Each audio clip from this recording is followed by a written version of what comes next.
Hello and welcome to Food and Barbecue. Let's make some Moroccan stew in a tagine. This is Ras El Hanout, and I'm inspired by my friend Wes over at the Gourmet Gambit. I'll link him in an iCard and below, because he always does things with spices and he's really good at it. Okay, so I seasoned the cubed up chuck the day before and left it in the fridge.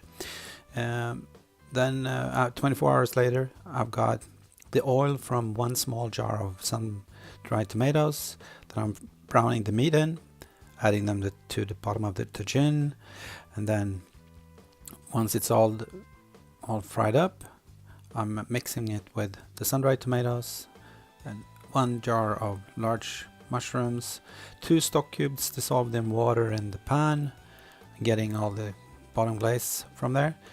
Adding 2 stalks of cinnamon and 2 bay leaves to the mix. Then the 2 cups of water, or water to cover really. Lid on and then into the oven. So I'm running it in the oven at 125 Celsius, which is about 225. Just going really slow. And then 3 hours in, this is what it looks like. So it's been simmering in there. Time to add the broccoli. So I've got 2 heads of broccoli that I'm chopped up into pieces, lid on. Another 45 minutes. Now I went up to 175, 350. Any which way, this is what we have. There we go. Ras Al Ghul.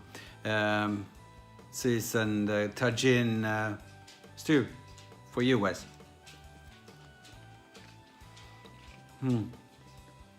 So much flavor. This is really good. Thank you for watching. Bye.